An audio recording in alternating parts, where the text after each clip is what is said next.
यदि तपाईहरु पनि आइएमई पे वालेट चलाउनुहुन्छ र तपाईको फोनमा फिंगरप्रिन्ट जस्तै कि यहाँ सक्नुहुन्छ मेरो फोनमा फिंगरप्रिन्ट इनेबल भएको छ र तपाईको फोनमा पनि फिंगरप्रिन्ट छ र तपाई आइएमई पे वालेट चलाउँदै हुनुहुन्छ र तपाईले यहाँनेरि ट्रान्ज्याक्सन गर्दाखेरि भेरिफाई गर्नको लागि तपाईले पिन वालेटको पिन हालिराख्नु भएको छ भने आजको यस भिडियोमा चाहिँ म हजुरहरुलाई वालेटको पिन सट्टामा हामीले आफ्नै फिंगरप्रिन्ट युज गरेर कसरी त्यो ट्रान्ज्याक्सनलाई भेरिफाई गर्ने साथै हाम्रो यो जुन अकाउन्ट छ यो अकाउन्ट लगइन गर्दा पनि हाम्रो भेरिफाई गर्नको लागि यो फिंगरप्रिन्टले पनि भेरिफाई गरेर कसरी लगइन गर्ने सम्बन्धी जानकारी गराउन गइरहेको छु। जस्तै कि म बुझाउनको लागि हजुरलाई मैले यहाँनेरि माई बैंक्सको अप्सनमा गए यहाँ चाहिँ मैले मेरो बैंक लिंक गरिरहेको छु र मेरो बैंकमा केही मात्रामा पैसा पठाएर म हजुरलाई बुझाउन गइरहेको छु। जस्तै कि यहाँ मैले 100 रुपैयाँ लेखिदिए हजुरलाई बुझाउनको लागि र मैले यहाँ राइटमा क्लिक गर्दिए।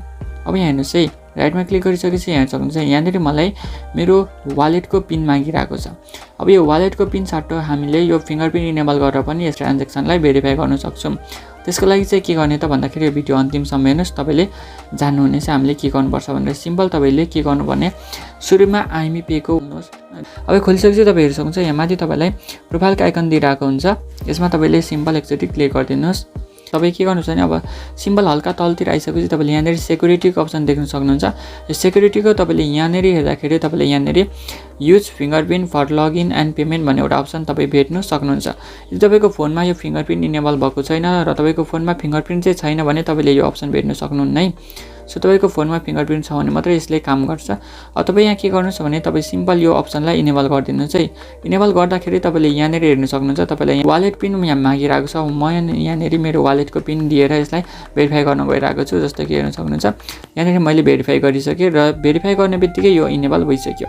अब हामी ब्याक अब ब्याक आएपछि हामी यहाँ हेर्न सक्नुहुन्छ म माई बैंक्समा फेरि आए र फेरि पनि म यहाँनेरि 100 रुपैयाँ हजुरहरुलाई देखाउनको लागि अहिलेको जस्तै मैले यहाँनेरि 100 रुपैयाँ लेखेको छु। अब यहाँ म राइटमा क्लिक गर्छु है। अब राइटमा क्लिक गर्दाखेरि यहाँ हाम्रो फिंगरप्रिन्ट माग्छ माग्दैन यहाँ हेर्न सक्नुहुन्छ यहाँनेरि मेरो फिंगरप्रिन्ट मागिसकेको छ। यसको मतलब यो इनेबल भइसकेको छ।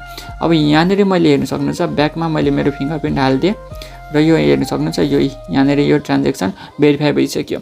अब यहाँ हेर्न सक्नुहुन्छ यहाँनेरि मैले यो डिपोजिट ₹100 मा क्लिक गरे भने मेरो मोबाइल बैंकिङ जुन मोबाइल बैंकिङ छ हो त्यहाँनेरि मेरो 100 रुपैयाँ गइहाल्छ।